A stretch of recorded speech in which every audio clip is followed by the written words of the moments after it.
We don't know anything about what legal cannabis looks like. We've had some hints from quasi-legal cannabis under medical guise in California and Colorado and Washington and Oregon.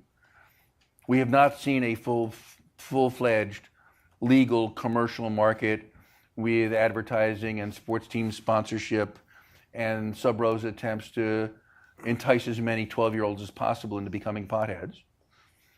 We don't know what that looks like. We don't know how to regulate it. We're going to learn a lot if the federal government gets out of the way. It'll learn a lot in Washington and Colorado. We'll know a lot more 3 years from now than we know today about whether legalization's actually a good idea. In particular, we'll know something about whether making cannabis legally available leads people to do more or less heavy drinking. Right? The number one drug problem in the country is alcohol. We don't know the impact of cannabis legalization on alcohol consumption, particularly heavy drinking.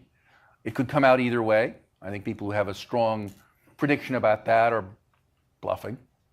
So both at the state level and at the federal level, our objective over the next 3 years should not be to have the perfect policy, but to learn and to be prepared to learn, and not to pretend when Washington issues its first set of regulations that those are the last set of regulations. And I'm glad to say the officials I've been dealing with in Washington are fully aware of this.